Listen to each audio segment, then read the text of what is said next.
Congratulations to each of you in your nominations and express my appreciation for your willingness to serve. In the interest of time and getting to hearing from each of you and beginning questions quickly, I am going to forego an opening statement today. Senator Hagerty, would you like to make an opening statement before introductions, or should we proceed? I would make an opening statement You're recognized. if I might. Likewise, I'd like to congratulate the nominees. Thank you for being here today. It's an exceptional honor to be in the position that you're in. And for those of you that are going to be confirmed, I think you have a unique opportunity ahead of you to serve the most exceptional nation in the world. So I know you will take that to heart. I'd like to start with the nominee to be Assistant Secretary of State for European and Eurasian Affairs. It's going to be a critical role here that you've got in terms of helping the administration navigate the Ukraine crisis. Russia's invasion of Ukraine spurred the largest conflict in Europe since World War II, and it continues to pose an enormous strategic challenge for the United States. Yet many Americans are wary of our administration's less than clear strategy in Ukraine. They're concerned about the growing cost of U.S. involvement, and they want to see all European nations, not just Britain, not just those that are more proximate to Ukraine, share the burdens of the alliance. The Biden administration needs to provide the American people a clear, realistic plan for victory in Ukraine. We've asked for it from this committee before. A plan that offers not only lasting solutions to the long-term security problems that we have in the region, but also one that protects Americans' interest. I'd like to turn to the nominee to be ambassador to Croatia. The United States has played a key role in fostering Croatia's growth as a democratic, secure, and market-oriented society. We recognize Croatia as a dependable partner within the Euro-Atlantic institutions, and we greatly appreciate its constructive and stabilizing influence in the region. As a NATO ally since 2009, Croatia has partnered with the United States in operations in Afghanistan, Kosovo, Libya, and elsewhere. Croatia has also played a critical role in energy security through its LNG import terminal, which has helped minimize Europe's dependence on Russian oil, the dependence that's fueled Russia's war machine. Next, I'd like to turn to the nominee to be the ambassador to Haiti. Haiti is facing a seemingly intractable political and security crisis. The humanitarian catastrophe there has fueled massive migration from the country. The Biden administration will have to continue working closely with the international community to support Haitian efforts to restore security, the rule of law, and economic and social stability. And then last but certainly not least, I'd like to focus on the nominee to be U.S. Ambassador to Guatemala.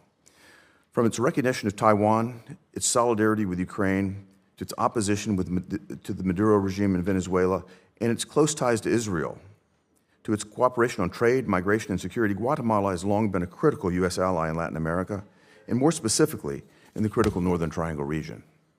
I traveled to Guatemala on my first official trip as United States Senator, and I had the President of meeting Guatemalan President Giammattei. He's a great friend of the United States. President Giammattei noted how waves of illegal migration pose demographic, economic, and social problems within his country. His own nation's sovereignty is under siege. He told me that thanks to the flood of humanity responding to the open border migration here in the United States, he's lost control of his own southern border. His nation's loss of stability and is furthering a brain drain. It's disrupting families and local communities, and it's depriving his nation of foreign investment, modern infrastructure, and economic growth. All of this feeds a vicious cycle that engenders yet more mass migration and creates favorable conditions for transnational drug cartels. It allows them to exploit and traffic vulnerable migrants and smuggle deadly fentanyl and other drugs into our country. While concerns about corruption and election integrity are understandable, if you're confirmed, I hope you recognize Guatemala's critical importance for U.S. interest and work to maintain the United States' longstanding partnership with whichever candidate wins Guatemala's August presidential runoff election will be important. Again, to all of our nominees, thank you for serving our nation and for answering the questions of the committee today. I look forward to hearing your testimony. Thank you. Thank you, Senator Hagerty. Now I know several of my colleagues wanted to share introductions of some of our panel, and as usual, we all have tricky schedules given everything that's happening in the Senate today. Chairman Menendez, I can turn it over to you first. Well, thank you, Madam Chair, to you and Senator Hagerty for conducting the hearing. One of our roles as members of the committee is the responsibility to conduct nomination hearings, so I very much appreciate both of you taking time from your incredible schedules to do this. I want to congratulate all of the nominees and their families, and thank you for your willingness to serve our country. I mention the families as well because this is a family affair. The reality is that when you are called to serve abroad, your family has sacrifices as well, so I want to acknowledge them. I want to take the moment to say that it's my distinct pleasure to introduce Nathalie Reyes, the nominee to be the U.S. Ambassador to the Republic of Croatia. Today, with dictators and autocrats working to undermine peace and freedom around the world, our nation needs to fill our diplomatic posts with leaders who are committed to protecting democracy and human rights. I believe that Nathalie Reyes' dedication to the defense of these basic universal principles is what the United States needs from our next ambassador in Zagreb. Nathalie was born in a small town in Venezuela and came to the United States when she was just 9 years old. She didn't speak a word of English, but her mother, like my own mother, made tremendous sacrifices so that her daughter could get an education and thrive here in America. And with her support, Nathalie not only went on to UCLA, where she got her bachelor's and master's degree, she built an impressive and distinguished career as a leader, as a consensus builder, and an advocate. As the president and CEO of Latino Victory, President Biden's appointee to the board of the United States Institute of Peace, she has been an influential voice fighting to make the world a better place. She is no stranger to public service. She has served as Deputy Chief of Staff for the Mayor of Los Angeles, where she managed the Office of Intergovernmental Relations, International Trade, and Protocol. She established LA's first Office of Immigrant Affairs. She formed sister cities with San Salvador, Beirut, and Ischia in Italy. And she served as President Obama's appointee on the board of the Woodrow Wilson International Center for Scholars. Her experience, her record of leadership, and her strong people-to-people skills makes her the right candidate for this post. If confirmed, we can rest assured that Nathalie will stand up for her values and be a tireless advocate for democracy and human rights. So it's my pleasure to support the nomination of my good friend, Nathalie Reyes, as U.S. Ambassador to the Republic of Croatia. I don't always come to the committee to introduce people, but in this case, it's compelling to do so. Before I close, I'd like to note, Madam Chair, that I have received multiple letters in support of Ms. Reyes' nomination, including from former Congressman Lincoln Diaz-Balart, the chairman of the Congressional Hispanic Leadership Institute, the Hispanic Chamber of Commerce, the Aspen Institute Latinos and Society program, among others. I ask unanimous consent that these letters be included in the record. Without objection. Thank you, Madam Chair. Thank you, Mr. Chairman. Senator Padilla, I will turn it over to you next. Thank you, Madam Chair, Chairman Menendez, and Ranking Member Risch. Today, I'm also proud to introduce my friend Nathalie Reyes as President Biden's nominee to serve as U.S. Ambassador to the Republic of Croatia. As you heard from Menendez, I'll try not to be too repetitive, but I do think it's important to underscore and emphasize she is the proud daughter of Venezuelan and Lebanese parents. As an immigrant herself, Ms. Reyes' career has been defined by an unwavering commitment to public service, a drive to diversify the highest levels of leadership in our nation, and a fundamental understanding of the hope and stability America's leadership brings to the world stage. But before it all, Ms. Reyes started off as a student in Los Angeles, where she earned her bachelor's degree in sociology and a master's degree in public policy with concentrations in international relations and education at UCLA. Natalie and I first crossed paths when I served on the Los Angeles City Council, and she served as Deputy Chief of Staff for then Los Angeles Mayor James Hahn. There, she managed the Office of Intergovernmental Relations, International Trade, and Protocol, and established, as you just heard, Los Angeles' first ever Office of Immigrant Affairs. Ms. Reyes went on to serve as Vice President of Public Affairs for Grupo Salinas in the United States and as Executive Director of Fundación Azteca America. She currently serves as the President and CEO of the Latino Victory Fund, where she worked to increase Latino representation at every level of government. Last year, the Senate confirmed Ms. Reyes to serve as President Biden's appointee to the board of the United States Institute of Peace. At a time with increased conflict around the world, we can sure use somebody who represents, embodies, and advances peace through diplomacy. In an effort to increase Latina representation in the field of international relations, Ms. Reyes founded and now chairs the Hope Binational Advisory Group and created the Binational Fellowship to train 20 Latinas per year in the United States and Mexico.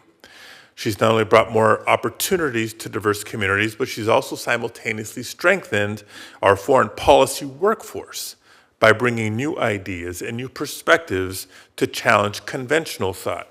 And America today is stronger for her service. Now, colleagues, since President Biden first took office, so much of the Senate's work to advise and consent to the president's nominees has seen the fundamental shift, as we're finally confirming nominees who better reflect the diversity of the country they serve and represent. But that diversity of backgrounds and of thought shouldn't end with judicial nominees or cabinet officials. It must extend to those representing our nation on the world stage, because how we present ourselves to the world and who we entrust with our nation's image and diplomatic duties abroad matters. I've seen Ms. Reyes' leadership up close, from her time with the City of Los Angeles to her work nationally for a more inclusive democracy. She has the intellect, the expertise, and the commitment to do the job, not to mention the fundamental understanding of America's potential that will serve us well as U.S. Ambassador to Croatia. I urge my colleagues to join me in supporting her swift confirmation, and I thank you. Thank you, Senator Padilla. I'd also like to briefly introduce the other nominees on the panel today. Ambassador Dennis Hankins has been nominated to serve as Ambassador to the Republic of Haiti. Ambassador Hankins is a career member of the Senior Foreign Service and currently serves as the Foreign Policy Advisor to the National Guard Bureau at the Pentagon. He has previously served as ambassador to Guinea and to Mali, and he has had a lengthy career in public service at the State Department and has included postings in Brazil, Sudan, Saudi Arabia, Thailand, and Haiti, to name just a few. Welcome, Ambassador Hankins, and we look forward to your testimony once all of the other introductions are complete. Next, let me introduce James O'Brien. Mr. O'Brien has been nominated to be Assistant Secretary of State for European and Eurasian Affairs. He is currently serving as the Head of Office of Sanctions Coordination at the State Department, and he has previously served as the Special Presidential Envoy for Hostage Affairs and the Special Presidential Envoy for the Balkans, among many other roles across both public and private sectors. Mr. O'Brien, welcome, and we look forward to your testimony very shortly. Finally, I am pleased to introduce Tobin John Bradley, who has been nominated to serve as Ambassador to the Republic of Guatemala. Mr. Bradley is a career member of the Senior Foreign Service and currently serves as Deputy Assistant Secretary of State in the Bureau of International Narcotics and Law Enforcement Affairs. His time in public service has also taken him to posts in Mexico, England, Jordan, and Iraq, in roles supporting our embassies and consulates, as well as with the NSC and our mission to NATO. Welcome, Mr. Bradley. I'll now turn it over to each of you to share your testimonies, beginning with Ambassador Hankins. Thank you very much. Madam Chairman, Ranking Member, and distinguished members of the committee, I am deeply honored to appear before you today and grateful to President Biden and Secretary Blinken for the confidence they have placed in me as their nominee for Ambassador to the Republic of Haiti. I want to thank my wife, Mira, and my son, Navy Lieutenant Commander Danu Hankins, for their encouragement, sacrifice, and support throughout the years. As diplomacy is inherently about relationships, my wife of more than 40 years has always been my better three-quarters and the reason for whatever success I've had as a diplomat. I'm particularly honored that today's chairwoman and ranking member have separate titles of former public service near and dear to my heart, that of Lieutenant Colonel in the Army National Guard and of Ambassador to Japan. It has been an honor to serve in challenging assignments around the world for these last 39 years. Many of these assignments have been in countries in crisis, including Haiti. These posts have offered me the opportunity to make real impact on lives. If confirmed, I look forward to working with you and other members of Congress to advance U.S.-American interests in Haiti. If confirmed, I would draw upon my existing and new relationships with key U.S., international, and Haitian interlocutors to deepen bilateral ties, protect my American and Haitian colleagues who work tirelessly at the U.S. mission in Haiti, to continue our work combating insecurity and lawlessness, restoring stability, fostering inclusive democratic governance, bolstering economic growth, and meeting basic humanitarian needs. Of course, an ambassador has no higher responsibility than the safety and security of American citizens abroad, and that will always be my top priority. Haiti faces multiple and competing crises, all of which are exacerbated by gang-led activities in around Port-au-Prince and other parts of the country. Gang activity has severely impacted the economy and security of the entire country. Gangs also hamper the Haitian government's limited ability to provide public services and the ability of international partners to distribute humanitarian assistance. If confirmed, I'm committed to supporting the Haitian National Police, the HNP, in its efforts to combat gang influence, maintain basic security, and institute community-based prevention efforts. I want to ensure that HNP members receive extensive and practical human rights training to minimize the risk of abuses. In addition to meeting immediate security needs, I will work to address the underlying drivers of violence and instability in Haiti through the U.S. strategy to prevent conflict and promote stability.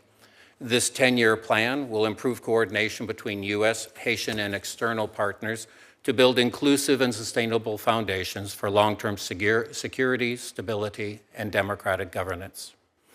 In October 2022, Haitian Prime Minister Ariel Henry requested an international force after gangs blocked access to Haiti's port and main fuel terminal, paralyzing the country, including the cholera response.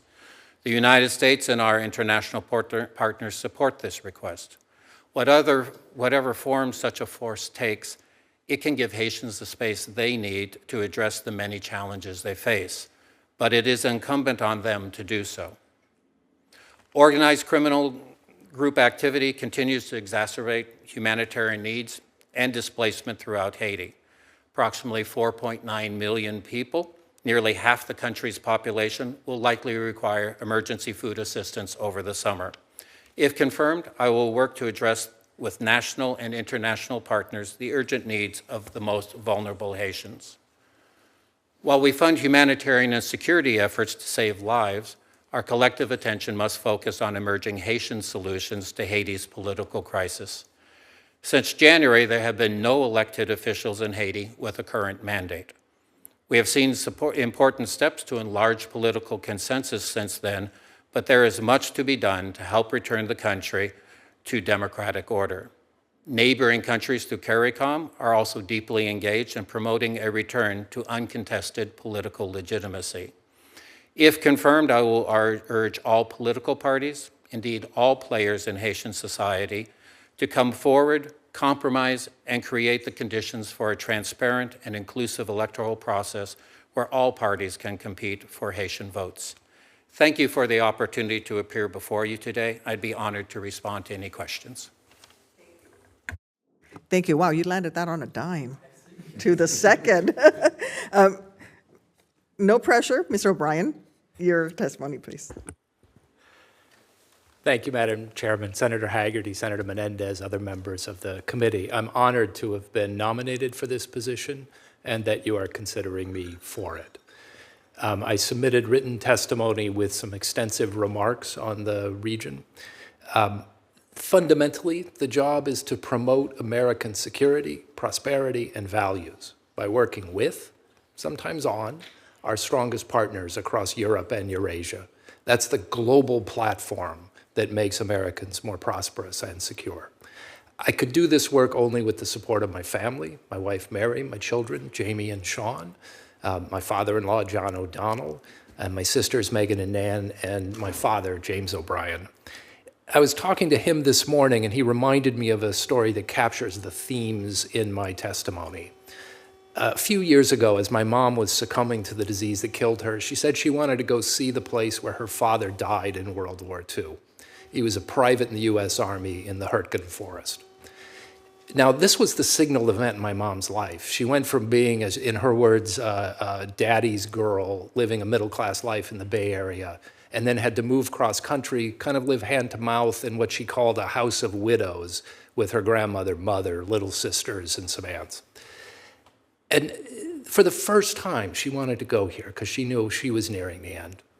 So we drove around Belgium, where her father had written extensively, and Western Germany, through as much of the Hurtgen Forest as she could manage, and finally to the town that was the object of the campaign where he died.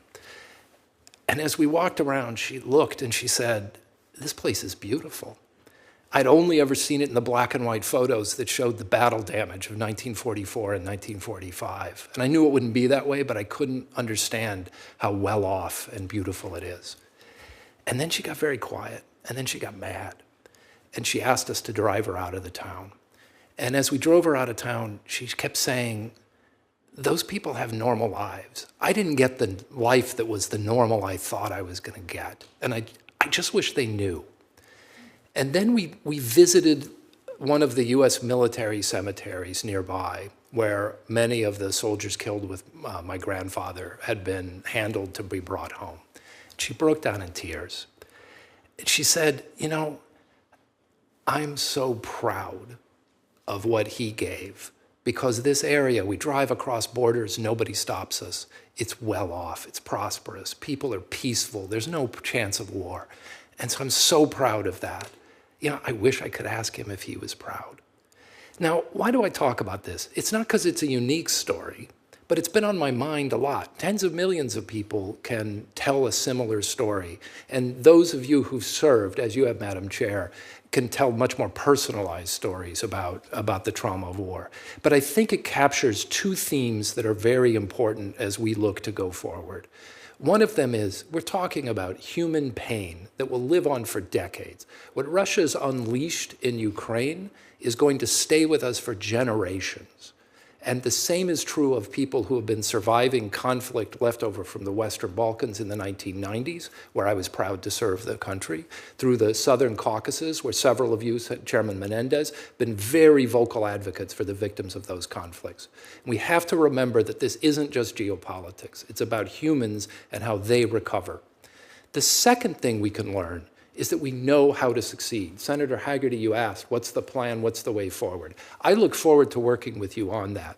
But we do have models where we can integrate economies like Ukraine's into more wealthy economies and lift up the people of that region. The same is possible for the people of the Southern Caucasus, around the Black Sea and through the Western Balkans. If we handle the next year or two properly, we know how to go from the black and white photos of the war damage of 1945 to the beautiful little town that I took my mother to 8 years ago. Now, what do we need in order to do that?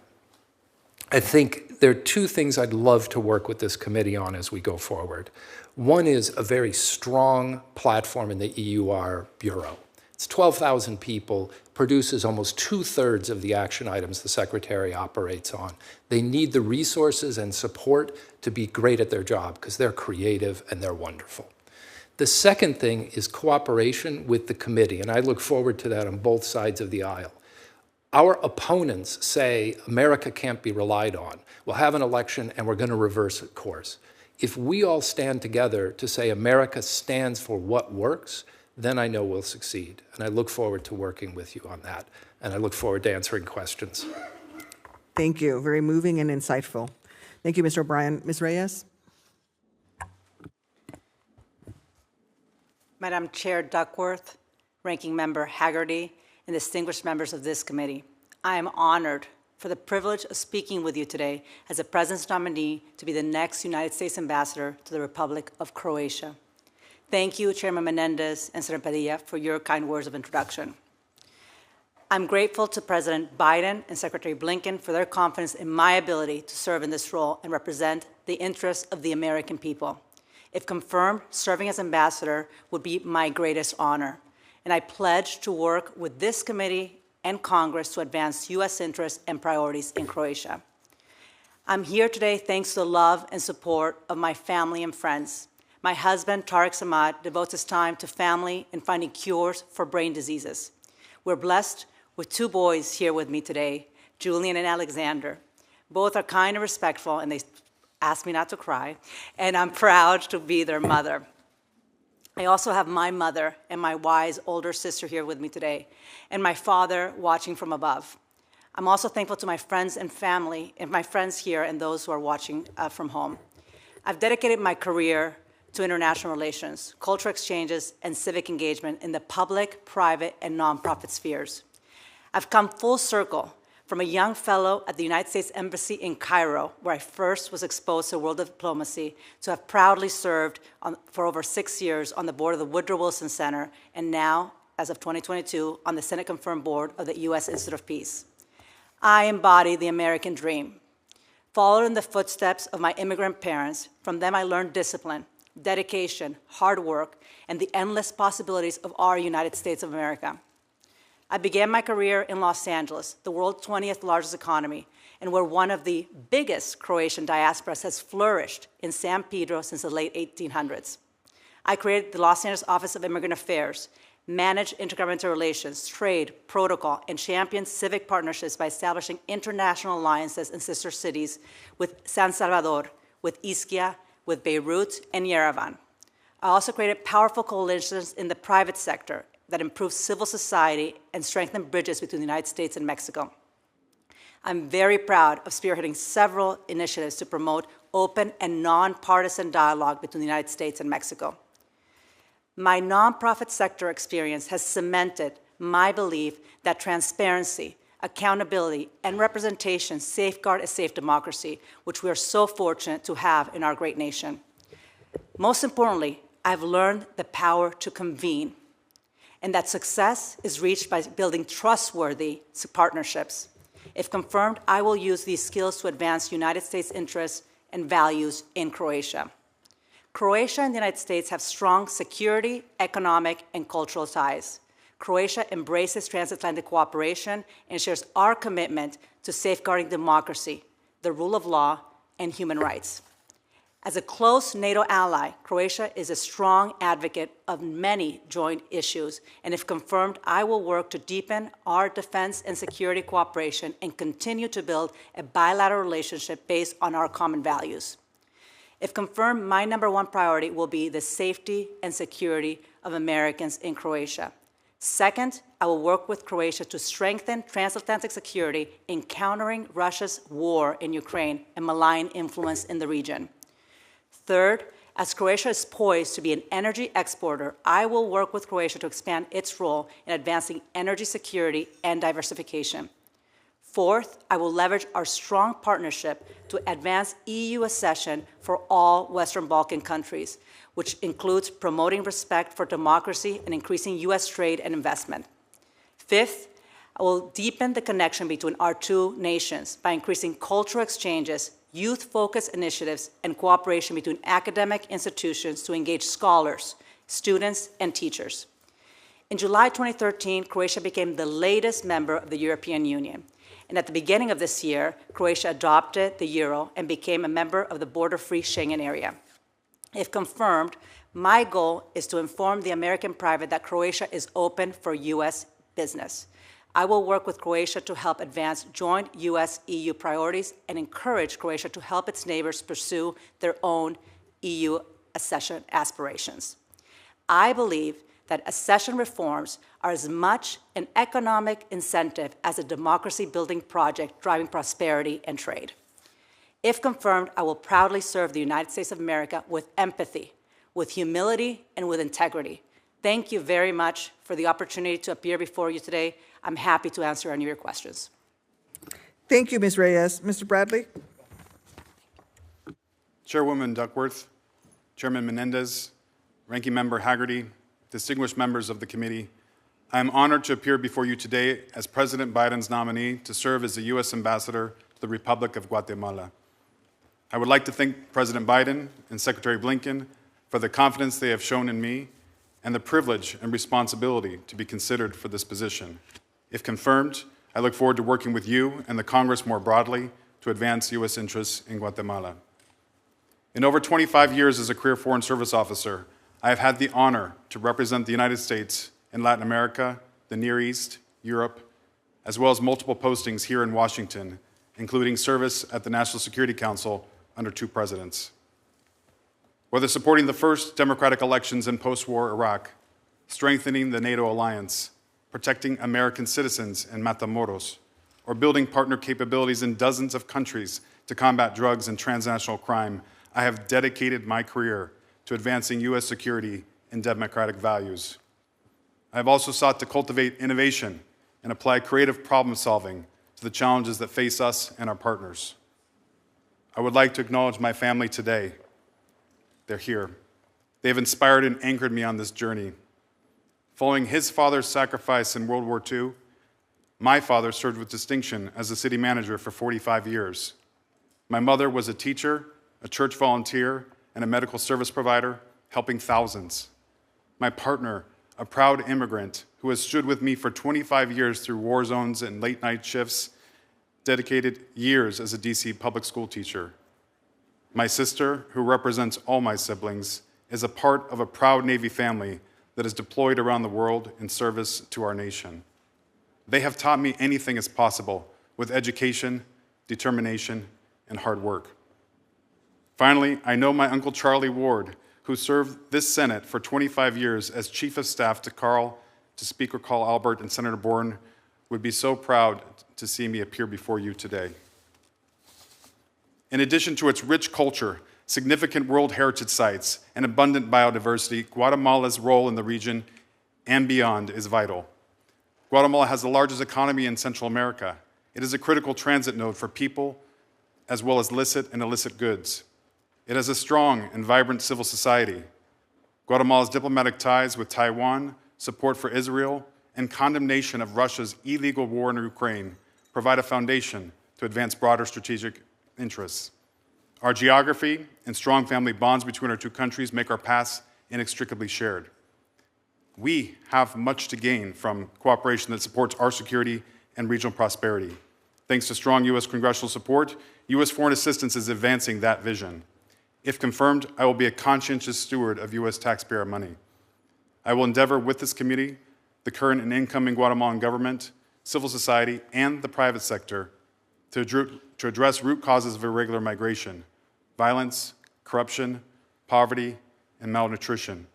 I will also promote inclusive economic opportunity and a level playing field for U.S. businesses so that Americans and Guatemalans can prosper together. The United States and our international partners are closely monitoring Guatemala's runoff presidential election on August 20th. A leader chosen freely and fairly, in accordance with Guatemala's constitution, would have the mandate of the Guatemalan people, and in turn, be an effective partner to the United States. While there are many challenges, Guatemala's close cooperation on key issues provides opportunities. Guatemala is implementing the Los Angeles Declaration on Migration and Protection and cooperating to strengthen reintegration services for returned unaccompanied children and families. Guatemala works with U.S. law enforcement to stem violence, combat transnational crime, and convict human traffickers under new laws. If confirmed, I will work to help Guatemala strengthen its own border against illicit trafficking and continue to advance safe, lawful, and humane migration management. I will also support Guatemalan authorities and civil society to strengthen Guatemala's democratic and legal institutions needed to sustain the peace that ended 36 years of conflict. The embassy in Guatemala is one of the largest in the hemisphere with a talented and committed team of U.S. and local staff. If confirmed, I would be honored to lead them. My utmost priority will be to protect the safety and security of the embassy team and of U.S. citizens who live in and visit Guatemala. I will be thrilled to return to this vibrant region and to work to harness our collective strengths to advance U.S. interests. The members of this committee, if confirmed, I look forward to partnering with each of you to further strengthen the U.S.-Guatemala relationship. Thank you for the opportunity, and I look forward to your questions. Thank you, Mr. Bradley, and thank all of you for your testimonies. We'll start a period of questions now. First, I have a few questions that speak to the importance that this committee places on responsiveness by all officials in the executive branch. I would ask each of you to provide just a verbal yes or no to this series of questions. First, do you agree to appear before this committee and make officials from your office available to the committee and designated staff when invited? Yes. Yes. Yes. Do you commit to keeping this committee fully and currently informed about the activities under your purview? Yes. Yes. Yes. Do you commit to engaging in meaningful consultation while policies are being developed, not just providing notifications after the fact? Yes. Yes. Yes. Yes. Thank you. And finally, do you commit to promptly responding to requests for briefings and information requested by the committee and its designated staff? Yes. Yes. Yes. Yes. Thank you. Now on to other questions. Chairman Menendez will be returning, but I will begin with the first line of questions. Mr. O'Brien, you come to this position during the biggest security crisis that Europe has faced in a generation, and at a transformative moment in U.S.-Europe relations. While European unity has shown tremendous resilience in the face of Russian aggression, it remains to be seen how it will weather what increasingly appears to be a years-long fight for Ukrainian sovereignty. Mr. O'Brien, in the wake of both the aborted mutiny of the Wagner Group and an ongoing Ukrainian counteroffensive, how do you assess, on the one hand, the ability of Russia to sustain the war effort and maintain the gains it made last year, and on the other, the ability of our NATO allies to maintain the level of support they have been able to provide thus far? Thank you, Madam Chair. First, I look forward to working on these issues with all the members who are interested. I think the willingness of our coalition to stay together depends in large part on their sense of the solidity and sustainability of American leadership in the effort. And that needs to come from both sides of the aisle. I feel at this moment I would much rather be in our coalition supporting Ukraine than on the Russian side largely alone. On Russia, I won't speculate about what is happening within. Secretary Blinken has spoken about the difficulty of understanding the internal dynamics, but clearly there has been some fracturing. But from the posture of my current job, managing the sanctions side, we do see Russia facing some constraints. It is building its indigenous capacity to create certain weapons, but it is less and less able to source key components from many economies abroad. That puts a limit on its ability to wage a modern war. Instead, you see them waging static warfare, attacking civilian targets, including economic targets over the last week or so, not able to work with modern communications, rapid movement, precision, munitions, et cetera.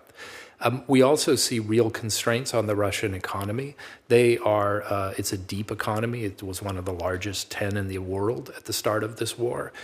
So they will be able to sustain themselves for quite a while. We don't see a collapse, but they are going to be forced to make difficult choices. They began the war with probably $850 billion US in sort of ready cash. Now it's probably about 250. We think there will be some choices facing it over the next several years. In the longer term, we think that its economy will shrink considerably. We expect by the end of the decade, Russia will be 20% smaller than it would have been if it had not waged this war. That makes it a less attractive partner, less able to sustain this conflict at the rate that they think that they can. On the other side, our coalition's been remarkably stable, and I think what we're seeing right now is that Russia is committing outrages in order to try to hasten some progress in this war, and instead it is isolating itself. Its attack on the global food system by taking more than 30 million tons of Ukrainian grain out of the global food supply, that strips the global south of about 24 million tons. That's food for tens of millions of people. And Russia can't replace that. So now it's facing a lot more isolation. So I'd rather be where we are. The work that we do to keep people unified is important. And I'll just close with one last note. Senator Hagerty talked about the importance of burden sharing, and I completely agree. We're now in a position where U.S. contributions are largely matched by what is coming from the rest of the coalition. That includes specialized contributions. We are 13th in terms of GDP on the amount of security assistance we are providing. So I think we're in a place now where everyone knows they have to put their shoulder to the wheel in support of this effort, because we are all going to benefit when Ukraine wins. Thank you. Senator Hagerty? Thank you, Madam Chair. Mr. Reyes, I'd like to start with you. First, to thank you for being here. You've long been a critic of the brutal Chavez and Maduro regimes in Venezuela. I agree with you. The Maduro regime today has provided a beachhead for malign activity in the Western Hemisphere for China, for Iran, for Russia. They've extended a lifeline to Cuba, and frankly, they support illicit drug smuggling and money laundering throughout the region. Those concerns are very significant. I understand that you hold dual citizenship as a Venezuelan citizen and as an American citizen. And if you're confirmed, I want to ask you on the record, for myself and for the committee, will you agree to renounce your Venezuelan citizenship? Well, thank you very much, Senator Haggerty, for that question. Yes, I do also denounce, I should say. I would denounce my Venezuelan citizenship, yes. Thank you. I appreciate that. One of my concerns has been with this administration's foreign policy and its tendency to moralize on issues that may have great political interest, but aren't directly at our national security and economic interest. And you have served on the board of Planned Parenthood Action Fund.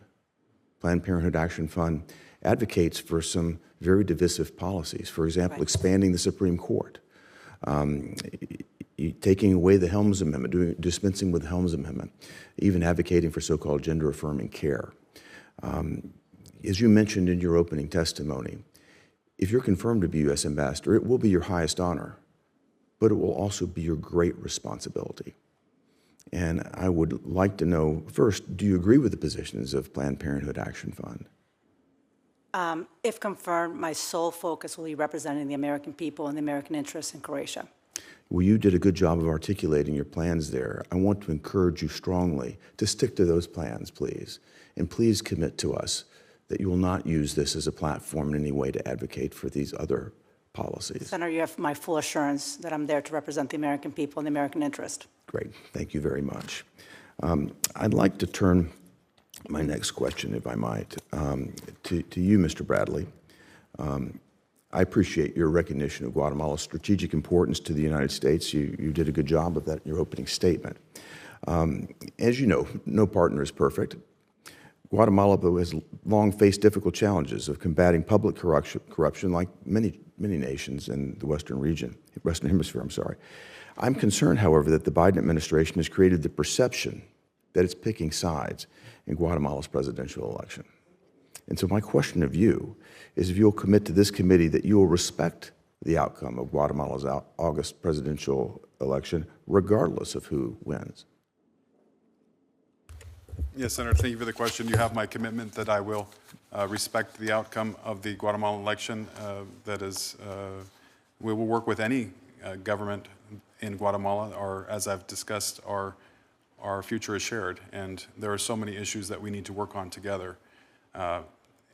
The Guatemalan people are at a democratic milestone, and that they have an opportunity to freely elect a leader. My point is that we need to respect that and not be perceived as being in any way meddling with it. And so I hope that you will certainly follow up on that perception. I will work with. I appreciate that.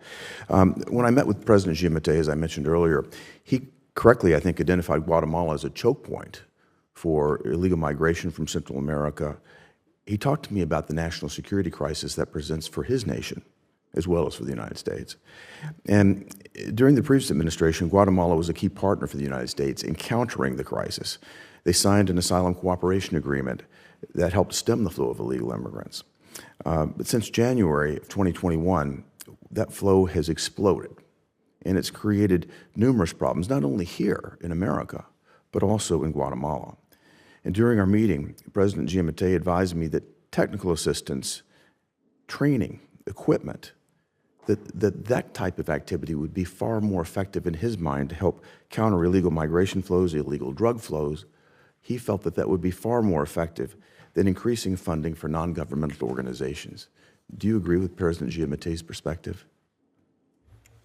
Thank you, Senator. I believe that we should use every tool that the embassy has to reduce the pressure on our southwest border and to support humane and orderly migration. Would you have some perspective on what we could do? And direct support to the government. I'm just interested in your perspective on what we could do to help support strengthening the rule of law in Guatemala and to help them enhance border security and deepen our economic ties.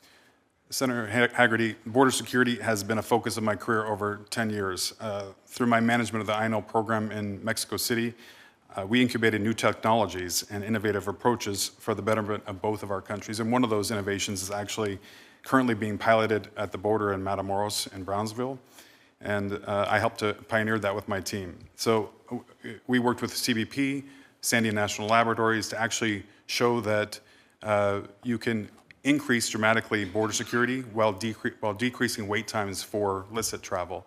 And so I understand the interconnected, interdisciplinary nature of the border challenge, and I believe I can bring those lessons learned and the things we're actually piloting now to Guatemala to help them protect their own border. They want to protect their own border too, as President Giammattei has said, and that means that Guatemalan border security is our security. Agreed. Thank you, Madam Chair. Senator Shaheen? Thank you, Madam Chair, and congratulations to each of our nominees. Thank you for your willingness to continue to serve the country. Because I chair the European Affairs Subcommittee, I'm going to focus my questions on you, Ambassador O'Brien, and Ms. Reyes. And Ambassador O'Brien, I understand that you were in Tbilisi recently to look at the sanctions implementation. Can you give us an update on what's happening currently in Georgia with respect to the Russia sanctions? Yes, and I look forward to working with you on this issue and other issues in Georgia and around the region. I really appreciate your leadership, and it'll be very important as we go forward. I was in Tbilisi along with my EU and UK counterparts, so we presented a united front. I think there's some very encouraging news in that the Georgian customs authorities are taking real steps to restrict the most battlefield-relevant items from being transshipped to Russia. What we want to do is make sure that they have complete control over movements across the Georgian border, whether it's by airfields or by the road border. And so that's continuing work, and there's a lot of assistance being provided to that. But they've been good partners at being transparent about what they see. And the question now is, can we get better data going forward, and can we have a clear eye on what's happening with the air flights that have resumed recently between Georgia and Russia? So the resumption of those flights, are we concerned that that's going to have provide an ability to evade sanctions? I wouldn't say concerned, but it's clearly a possibility. And so we want to make sure we know what is going on those planes on their way back to Russia. And ahead of the elections next year, what can be done to engage the Georgian government further to strengthen their institutions? Yeah, it's a great question. So as you know, the U.S.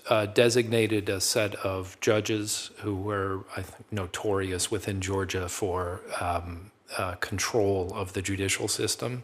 This is one of the first requirements for Georgia to make progress toward its European perspective. So we're working closely with the European Union and have made clear to the Georgian government that improvements on the appointment, disciplining, and monitoring of judges is a key area for making progress. More broadly, I met this week with a group of civil society activists from Georgia. It's one of the most vibrant groups in the world. I'm sure you all saw the same set of people. They embody the commitment of the Georgian people. More than 90% of the Georgian people say they want to be part of Europe. There's no polarization on that. And what has to happen is the group of economic interests behind the government need to be made aware that the reforms necessary to join Europe are in fact where the country is moving. So we're working with our European colleagues to make clear that the conditions they have set are also reflected in our assistance and in our conditions, and that we need to see progress on these over the next months. The fall will be critical because of the report that will come from the European Council. That's a mixed report, but has some encouraging news in there. I want to move to the Balkans now because, as you pointed out, you did a lot of work in Bosnia-Herzegovina in particular. And I wonder if, given Milorad Dodik's increased level of rhetoric against a united country, are we concerned that that will endanger the renewal of EUFOR at the United Nations? And what more can we do to address what Dodik is doing? I think, and this is something we should discuss in another setting as well, but Milorad Dodik controls the government in a part of Bosnia. He wants to control the resources and all of the patronage that flow from those resources in that area. So we have the ability to reduce his control over the money.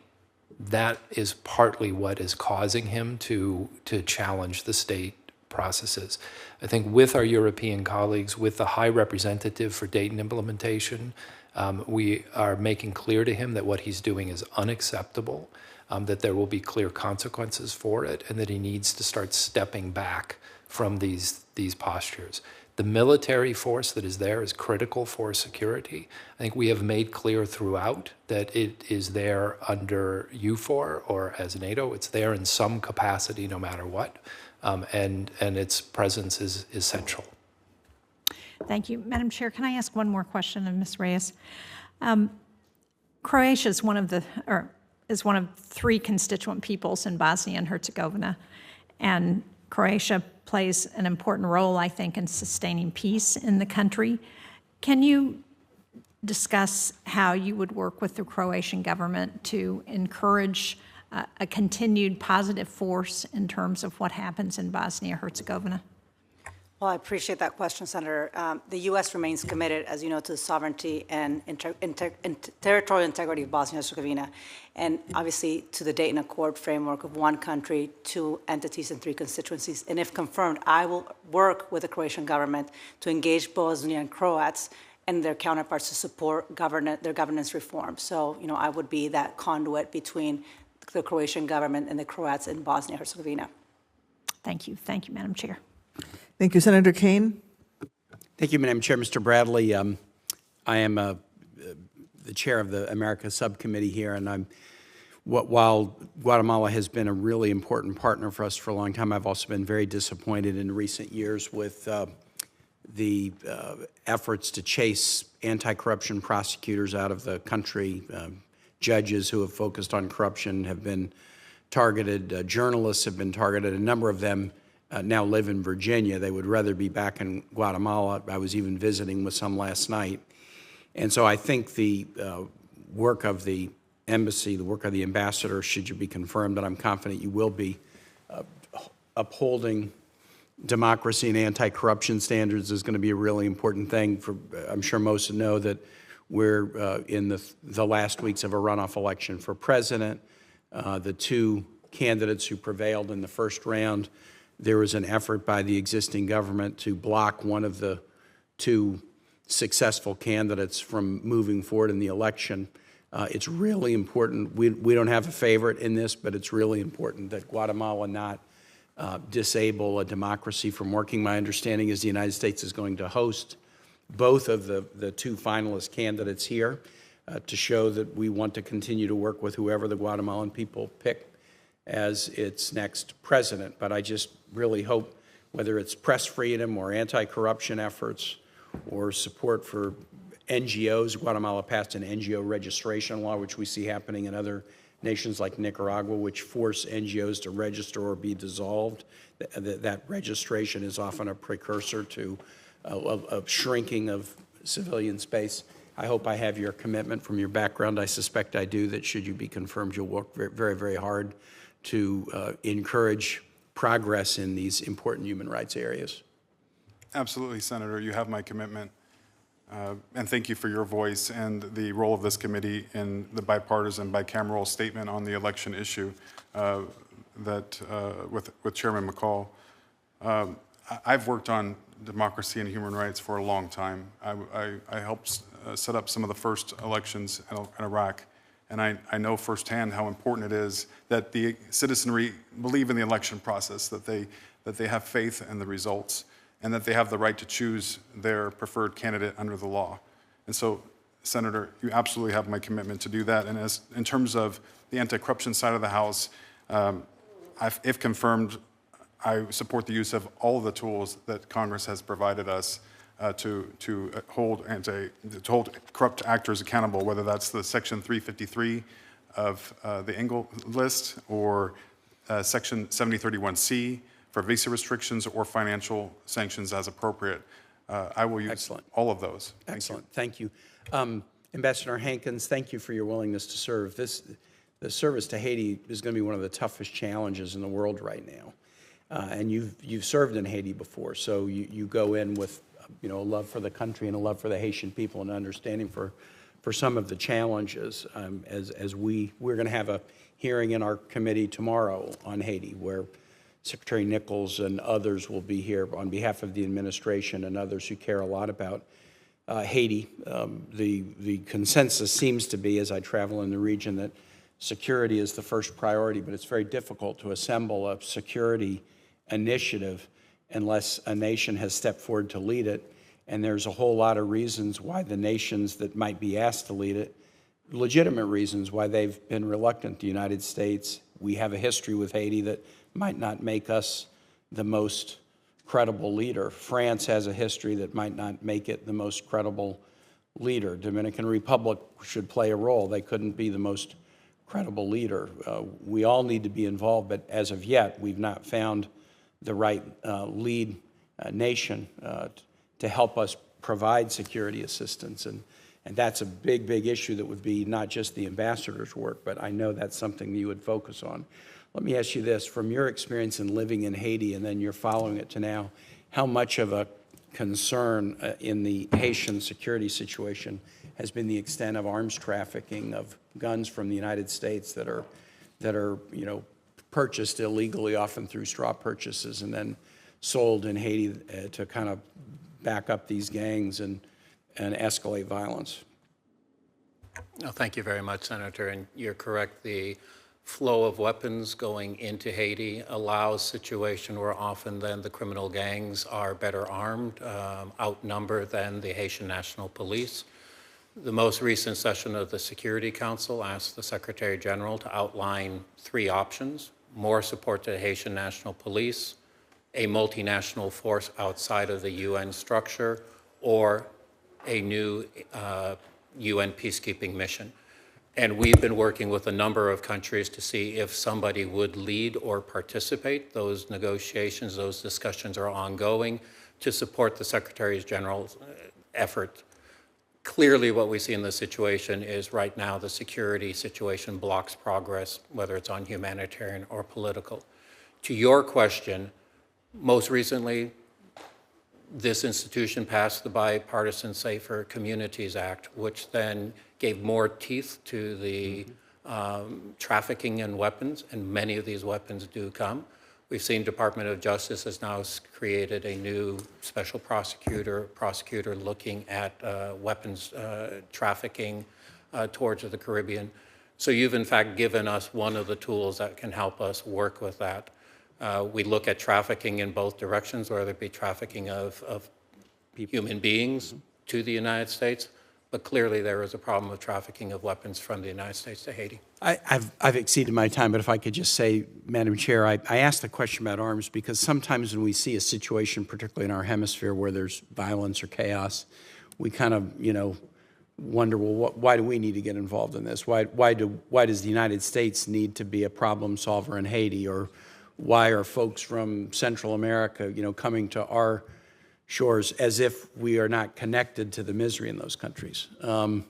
And there is a pretty significant connection, whether it's U.S. arms trafficking into Haiti that increase violence, or whether it's the demand for illegal drugs in the United States that send cash and guns south that turn neighborhoods in Honduras and Guatemala or Salvador into dangerous places that people then want to flee.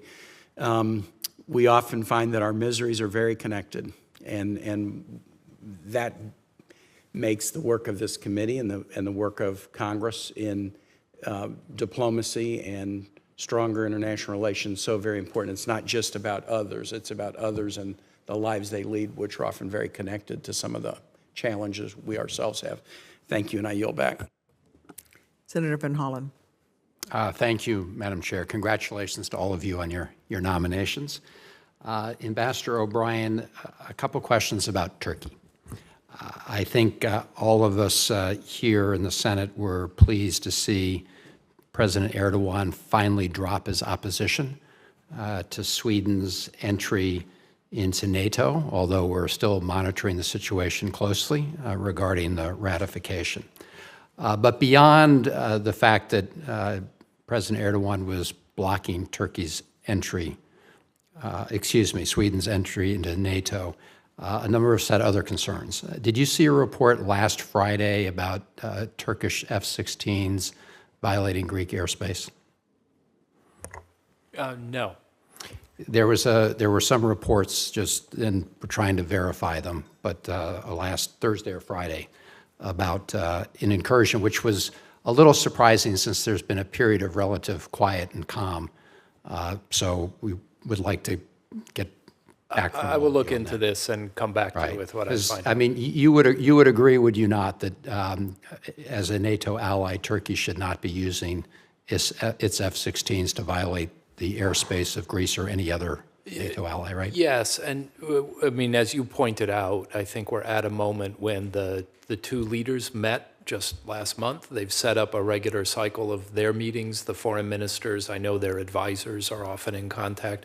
So I think we're in a place where the two governments can manage the relationship well. But let me look into this incident and come back to you. Yeah, no, I've been also heartened by some of the change there. A lot less so with respect to Turkey's conduct vis-a-vis our Syrian Kurdish allies, which has been another concern many of us have voiced for a long time. You would agree, would you not, that the Syrian Kurds were really the tip of our spear in the fight against ISIS? And I know a number of my colleagues have, not on this panel, but elsewhere, were intimately involved in that. So yes. Yes, indeed. And, you know, ISIS is, you know, as a large-scale institution, it's clearly been somewhat quashed, but it's not altogether gone. I'm just reading, U.S. airstrike targets ISIS leader in eastern Syria. This was July 9th, so just a little while ago. And yet, Turkey continues to target Syrian Kurdish leaders who are with us in the fight against ISIS. You would agree, would you not, that it's against U.S. national security interests for Turkey to be targeting our Syrian Kurdish allies?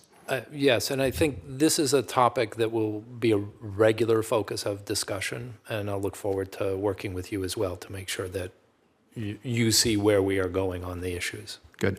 Well, I appreciate that because, you know, obviously Turkey's requested a fresh round of upgraded F-16s, and, you know, we're, again, watching the ratification of Sweden's admission into NATO by Turkey. But these other issues are really important, and it seems to me there are only two ways to get at them. Or one is to get assurances, the U.S. government getting assurances from Turkey that it will not use these F-16s in violation of the airspace of Greece or any NATO ally, and that they won't use them to attack our Syrian Kurdish partners. Would you agree those are reasonable requests to make of Turkey? I think, Senator, the clarity of views coming from the Congress has been very helpful as we navigate these issues with our Turkish allies. So I think if we can continue in communication on this, we can make sure that the points are raised. I appreciate that because I think you'll continue to see that reinforcement from the Congress. And there are two ways to do it. I'd like to see both ways. One is some assurances from Turkey in some form. The other, of course, is the Biden administration giving members of Congress assurances that if Turkey were to violate those conditions, that there would be consequences. So let's find a way to keep working on this together. Okay. Thank you. Thank you. Ambassador Hankins, let me just follow up briefly on Senator Kane's question. I want to thank Senator Kane for his long time and deep interest, both in Haiti and Central and Latin America more broadly. I know you mentioned a couple countries we'd been approaching regarding providing a role as some kind of guarantor or support in Haiti. One of them I know was Canada.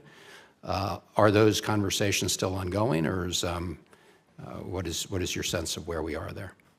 Yeah, thank you, Senator. I know we've approached some of the larger countries that would have the normal military capability and previous history with Haiti that could be logical players. So far, none of them have come forward wanting to be the lead. Doesn't mean they might not support some future operation, but not wanting to be the lead for their own domestic reasons. We do look far afield. There are a number of countries that have very strong histories in international peacekeeping, whether they be in Asia or Africa.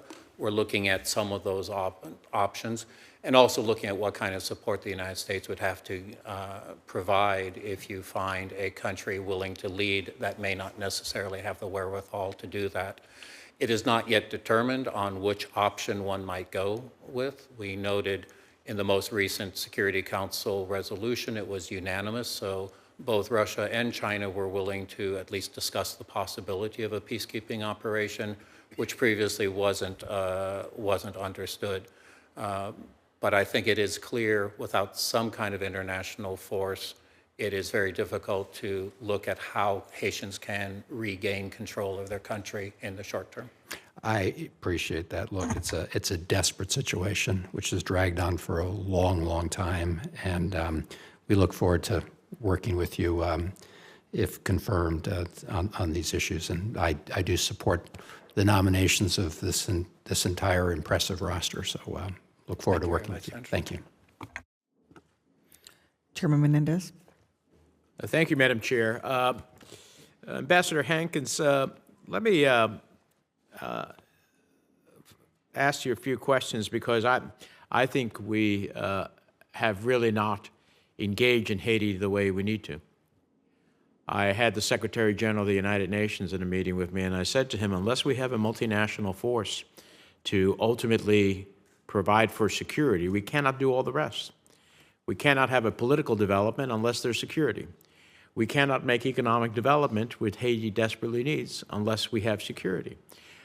We can't have security for so long as the gangs are the ones controlling, as well as the fact that the elite that uses the gangs to perpetuate their interests. So I'd just like to get your sense. I may have missed it because I had a markup in the Finance Committee, but is that something that, am I off base here? Is that something we're in comedy with? What can you speak to me on that? Haiti is, by its nature, it's a complicated country where lots of crises, one affects everyone else. We have a very dedicated team, and we have a great deal of, whether it be from the Senate, the House, or from the administration, a lot of engagement, but it is hard to find good, lasting solutions. I agree with you, Senator, that without some kind of force, whether that be a multinational force or a UN peacekeeping mission, it is very difficult for basic human security to be guaranteed, for the Haitians to have the space they need to proceed on political resolution, or to ensure the security of Haitians as well as the many American citizens who live in Haiti. I'd be engaged with all partners, whether it be then major countries like Canada and France, which have long-lasting history, but as well with the bordering countries, whether it be Dominican Republic, Jamaica, the countries that also see the impact of the instability in terms of irregular migration for their countries. Yeah, and that's a challenge. I was with the president of the Dominican Republic, and he said to me, you know, we're trying to be good neighbors, but when 50 or 60% of the hospital beds in the maternity ward are delivering babies of Haitian mothers, and Dominican mothers can't get in to go ahead and deliver their babies, that's a problem. And that's one of the many dimensional elements of the Haiti problem. Next thing is we'll see people on boats to the shores of the United States. We talk about migration. So this is a cauldron ready to explode. And I am hopeful that your presence there will help us find a pathway forward. On a specific thing, I introduced bipartisan legislation, Haiti Criminal Collusion and Transparency Act, which has the support of over a dozen Haitian civil society diaspora groups, to expose the links between the elites and the Haitian gangs, and sponsors and target them for economic sanctions and visa restrictions. Is that something I can get your commitment to work with us on, if you are confirmed? No, absolutely, sir. So again, it's another tool it gives us in our diplomacy of dealing with then corrupt links between political and gangs. I don't have my experience on the ground to understand whether the causality is politicians who control criminal gangs or criminal gangs that control politicians, but obviously we see that there are linkages between the two. So it's important to break those linkages so that violence is not used as a way of avoiding a political and social process. Thank you. Mr. O'Brien, I want to echo what Senator Van Hollen said about the administration's consideration of F-16s to Turkey. It's not surprising. Sweden still hasn't received a vote from Turkey, even though Erdogan said, yes, okay, Sweden should be in. He could have called the parliament. He could have had the vote. He hasn't had it. And, you know, we cannot have belligerents in the Eastern Mediterranean. We have another NATO ally, Greece, for which we not only have Suda Bay, long-standing, but we have Alexandropoli, which has become the Suda Bay of the North, and a major energy center, and a NATO center for transshipment. Now, how does it work for us to have one NATO ally be belligerent to another and somehow sell them, you know, F-16s? So I hope that this will be one of the things that, if this is still pending upon your confirmation, that you will be focused on. I hope that we can be an advocate for greater stability in the Eastern Mediterranean because it's incredibly important. I hope that we will work on the 3+1 process in a way that will strengthen the relationships between Israel, Cyprus, Greece, and the United States. Absolutely. And Mr. Chairman, I think the clear messages coming from this committee are incredibly helpful as we try to navigate through the relationship. And I have one specific thing, and then I'll submit the rest of my questions in writing so that the committee can move on. On June the 20th, the Albanian government raided Camp Ashraf III, where they've been hosting Iranian refugees for many years. I salute the Albanians for doing that. However, there was a recent raid, and there are differing accounts. It seems that one person died during or after the raid, and that both residents of the camp and police officers were injured. Can you commit to advocating for the fundamental rights and freedoms of the residents of Camp Ashraf? Absolutely. It's important because if you seek refuge, you ultimately have to be in a position to know that that refuge is secure. And we moved these residents into Camp Ashraf from their previous location. And I support I appreciate the Albanians having made that possible. We need a continuing guarantee of security. I join you in the appreciation of Albania, which has been a very important place of refuge for a number of people seeking asylum. I'll look into this incident. I'm very sorry for the family of the person who died. I'll report to you what I find out. Thank you. And we'll work together Thank going you. forward. I'll submit the rest of my questions for the record. Thank you. Thank you. We're going to begin a second round of questions. I just have another additional question, and I know Senator Hagerty has indicated he wants to do a little follow-up as well. With that, Mr. O'Brien, the NATO pivot towards a more cautious approach to the PRC in recent years has been a welcome change. At the same time, we've seen a reluctance by some partners to set up a more formal presence in the Indo-Pacific. How do you assess Europe's current postures towards Asia and the PRC in particular, and what role should our Indo-Pacific strategy play into our outreach to our European allies? Thank you for the question, and obviously it's a essay question in itself. I think a lot of our work over the last year or two, some of which I've seen in the sanctions discussion, has led to a convergence of views between our European allies and ourselves about the importance of having a united approach to China. I think at the recent Vilnius summit, there were several of our most important Asian allies there and were as honored guests. Although some of the formal mechanisms may not have been established, I think what we're on now is a track for great communication and security channels as well the work that's being done across the Indo-Pacific to beef up the U.S. presence and our allied presence, I think sends a very strong message that we are working to create a global rule-abiding community. The goal of that community is security and prosperity for our citizens as well as the citizens of our partners. So it is an ongoing, very important topic. We'll keep working it in every channel that we have. Thank you. Senator Haggerty? If I might, Madam Chair, can stay on this topic. I appreciate your raising it, but I'd like to come to the other side of it too. And I share your concerns about having deeper involvement in the Indo-Pacific and anything that we can do to be helpful and supportive there. Mr. O'Brien, we want to do that.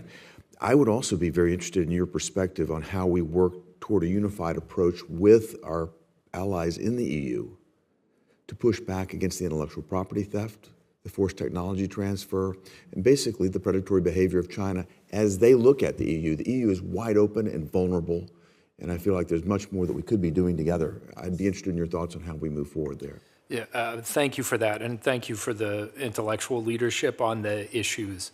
I know Undersecretary Fernandez testified this morning, I believe Chairman Menendez, you were there, about the measures we are taking to enhance our economic resilience, along with our partners on issues like critical minerals, broader supply chains, also to address Chinese coercion. So where China attempted to intimidate Lithuania, we were able to step in and provide alternative financing, find markets for Lithuanian goods, and otherwise work to demonstrate that coherence within our alliance lets each one of us stand up for what we know to be right.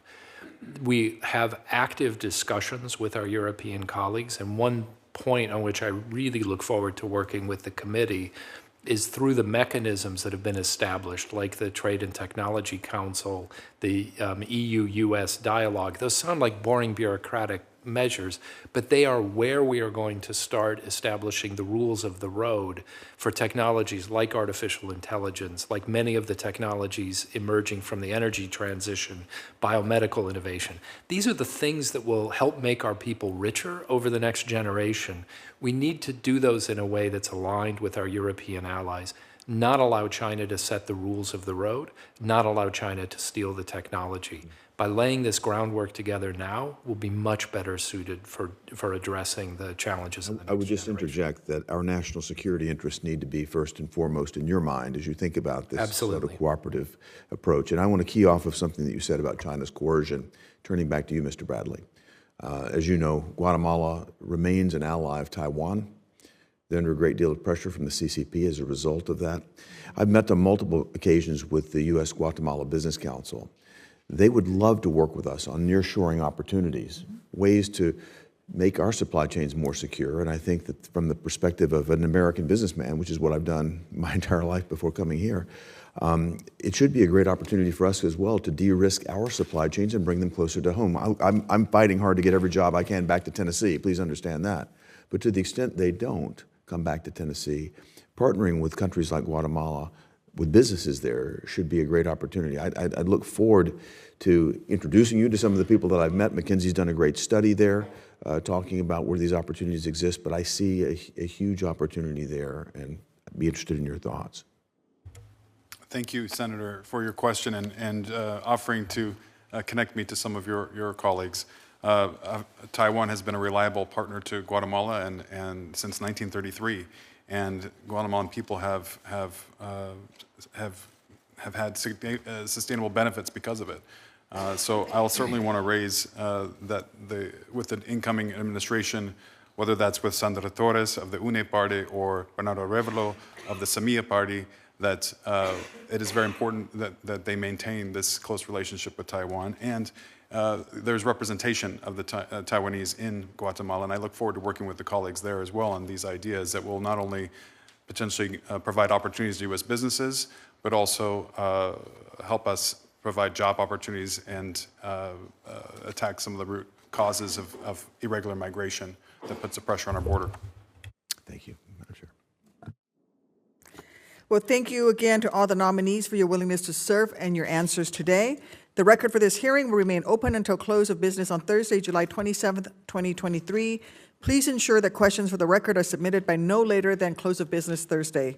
With that, the hearing is adjourned.